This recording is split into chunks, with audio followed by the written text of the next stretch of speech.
Flandes,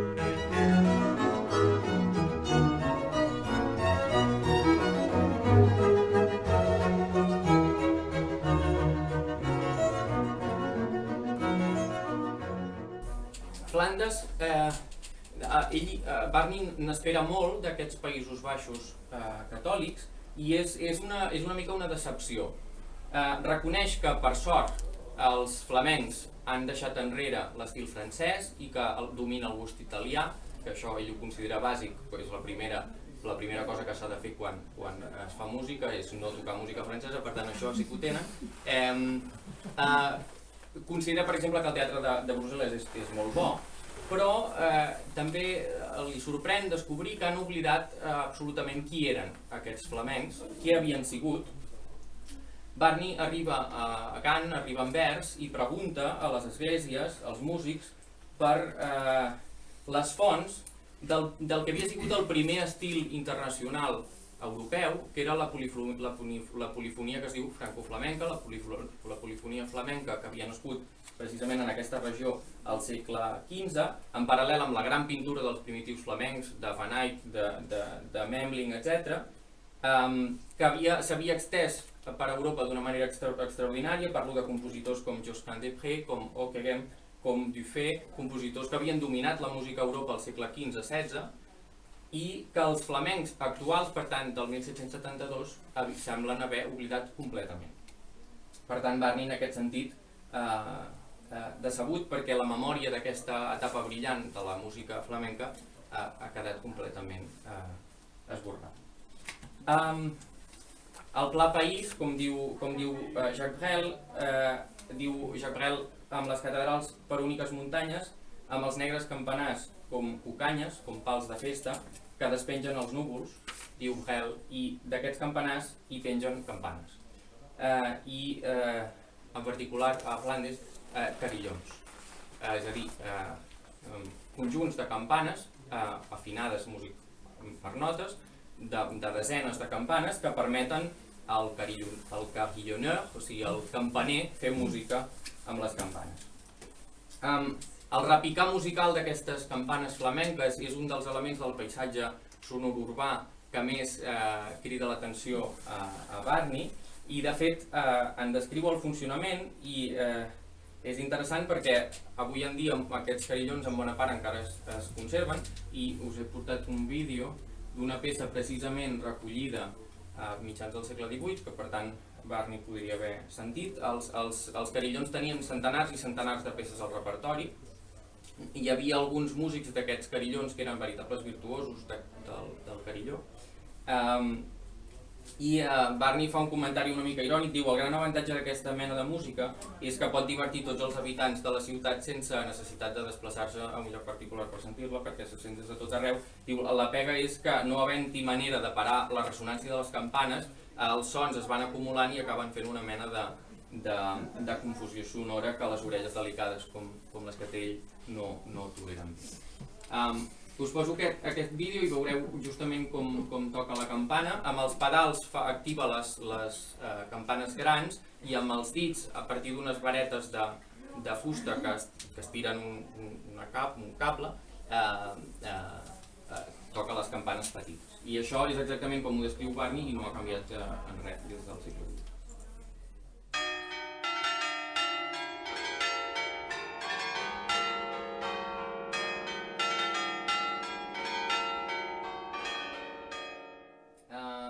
I encara més a Àustria, aquest gust per la música, i sobretot a Àustria Barni anota moltes vegades la pràctica molt recurrent de cantar a veus, que és una cosa que diu ell els anglesos no poden fer fins que han tingut molta formació musical, i que els austríacs fan quasi espontàniament. Stein, per exemple, davant de Krems, que està una mica més amunt de Melk, d'on sortíem ara, diu: vaig sentir una sèrie d'himnes i cançons interpretats de manera remarcable, i dedica una sèrie de línies a descriure-ho, a 4 veus. Els cantants no sé qui eren, ja que jo em trobava sobre l'aigua, us deia que va en balsa, bueno, una balsa que és un barco, i diu: en aquest indret, o sigui, fent aquest recorregut, els soldats i quasi tots els joves que caminaven seguint el riu cantaven de manera freqüent i mai a menys de 2 veus. Tant una característica local, diguem. I diu: ell intenta entendre el perquè d'aquesta pràctica tan estesa i la relaciona amb causes estrictament culturals. El segle XVIII té tendència sovint a parlar de races o a parlar de qüestions, diguem-ne, com si diguéssim genètiques, sense utilitzar aquesta paraula, com de que cada poble té unes virtuts especials, i en el cas de l'austríac seria la música. Barney no s'assuma aquesta òptica. Diu que les causes són pròpiament culturals, que hi ha una sèrie de factors d'entorn, de context, que expliquen això.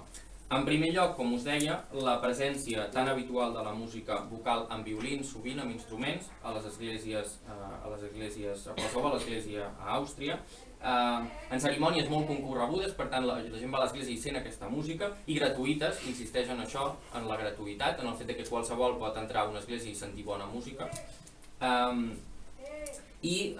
afegeix també, com a complement, el paper dels jesuïtes, aquests col·legis jesuïtes que també, un cop més, aquesta militància catòlica, aquests col·legis jesuïtes que s'extenen per l'Alemanya catòlica i que formen un gran nombre de joves, una bona part dels alumnes en la música, i per tant d'aquí és una mena de cantera inacabable de nous músics. Relaciona també aquesta teoria que fa amb la seva experiència italiana, on hi havia pogut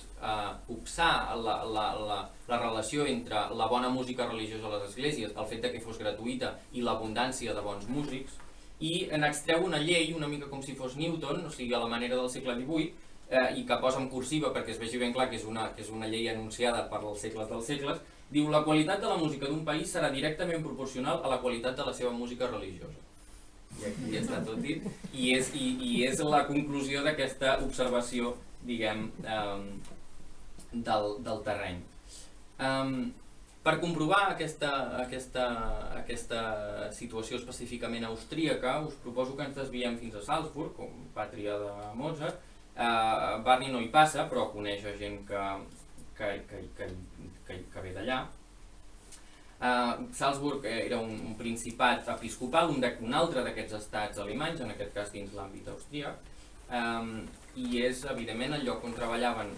Leopold, el pare de Mozart, Wolfgang durant uns anys, i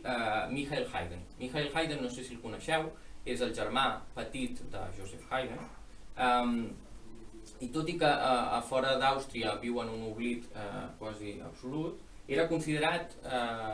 un dels millors compositors de música religiosa de la seva època, i Schubert, per exemple, amb d'altres romàntics a principis del segle XIX,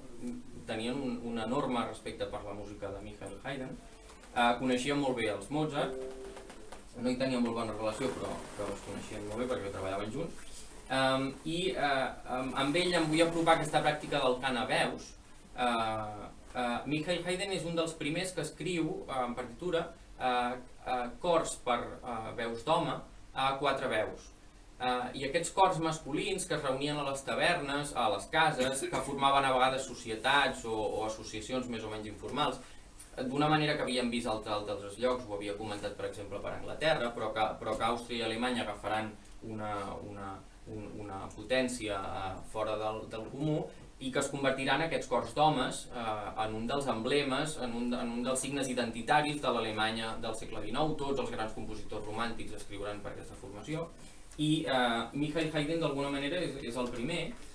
Ja posa tots els elements d'aquest estil: cançons d'amor, cançons de taverna, a vegades cançons religioses, cançons còmiques, i us he volgut posar aquesta, que va escriure per un grup d'amics seus formats entorn de l'abadia de Sant Peter de Salzburg, i en fi, us resumeixo una mica la història. Es diu les transformacions evidentment són les transformacions per causa d'amor, el pedant que es torna intel·ligent, el covard que es torna valent, l'avar que es torna generós, sempre gràcies a l'amor, i la moral de la història és aquesta.